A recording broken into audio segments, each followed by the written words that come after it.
জৌজি রহমতুল্লাহ আলাই বুঝাইছেন, ওনার কিতাবে আছে। যদিও কাহিনী, কিন্তু শিক্ষামূলক কাহিনী।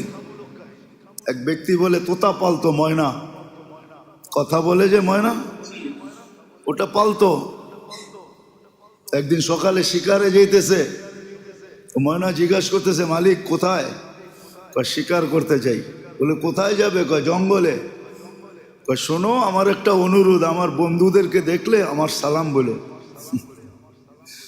বাগানে ঢুকেই দেখতেছে 8-10টা ময়না বসা আছে এক ডালে। তো দেখা ওই নিজের ময়নার কথা মনে উঠছে। ওনা সালাম দিতে বলছে বন্ধুদেরকে, সম্বোধন করে বলতেছে, তোমাদের মতো একটা তোতা আমার কাছেও আছে, সে তোমাদেরকে সালাম দিছে। তো বলতে দেরি, 10-12টা ডালের থেকে ওই মুহূর্তে পুরা মরতে দেরি করে নেয়। সাথে সাথে পড়ছে আর মরছে। তো 10টাকে নাইরা চেরা উঠা, মনটা ভাঙা গেছে যে ওর সালামে এমন কি বিষ ছিল মিলানো যে বলতে দেরি মরতে দেরি হলো না। এক একটা কত দামি। তো ভাঙ্গা মন নিয়ে শিকার ছাড়াই বাড়িতে ফিরে আসছে। তো আসার পরে জিজ্ঞাসা করছে, মালিক হাত খালি, শিকার কোথায়? তুই আর কথা বলিস না, তোর সালামে কি বিষ ছিল? বলে কেন? তা তোর বন্ধুদেরকে সালাম দিতে দেরি, ওরা মরতে দেরি করে নাই। বাস এটা বলতে দেরি, নিজেরটাও মরতে দেরি করে নাই, ওটাও মরে গেছে। তো খাঁচা খুইলা সামনে রাইখা অনেকক্ষণ নাড়াচাড়া করে দেখছে, চোখের পানি ঝরায়, মরে গেছে। এখন আর কি করা যায়? যখন উঠা অন্য মনস্ক হয়ে দাঁড়াইছে, তো তোতা উইরা চালের উপরে যায় বসা পড়ছে। হাক্কা বাক্কা খায়া গেছে। এটা কি হইলো?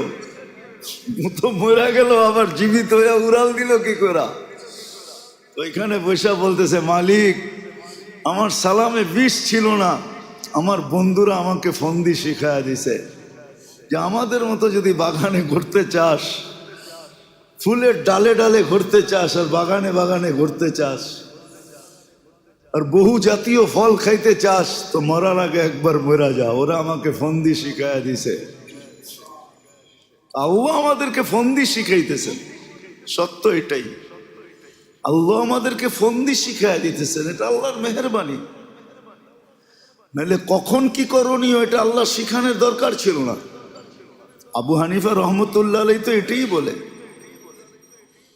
যে মানুষকে যে বিবেক দিছে আল্লাহ, আল্লাহর আর কিছু দরকার ছিল না। বিবেকের প্রতি হুকুম ডালা যথেষ্ট ছিল যে আমাকে বিবেকের মাধ্যমে তালাশ করে রাজি করে আসবে। না রসুল দরকার ছিল না, কিতাব দরকার ছিল। উনি যুক্তিও দিছে, আল বারু ইয়াদুল্লু আলাল বাহির ওয়াল আসরু ইয়াদুল্লু আলাল মাসির।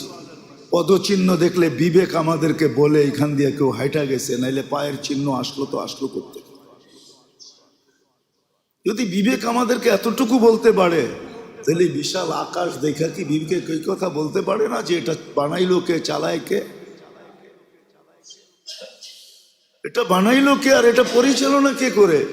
1 ইঞ্চি তো নিচে নামলো না আজ পর্যন্ত, 1 ইঞ্চিও তো নিচে নামলো না। আপনারও তো বলেন রোজার ছুটিতে নাকি ঢাকা শহর 3 ইঞ্চি উপরে আয়া পড়ে, বলে না? কি বলেন না?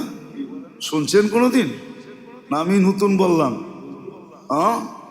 ঢাকাবাসী, অরিজিনাল ঢাকাবাসী বলে ঢাকা 3 ইঞ্চি উপরে চলে আসছে, সব বাঙ্গাল দেশে গেছে গা, ঢাকা উপরে চলে আসছে। আবার কয়েকদিন পর পর আস্তে আস্তে আবার বাড়ে 3 ইঞ্চি নিচে চলে যায়। আমরা যখন বলি তো এটাও তো সত্য, যেটা আমি বুঝাইতে চাইতেছি। তো মেরে দোস্ত, আল্লাহ দিক নির্দেশনা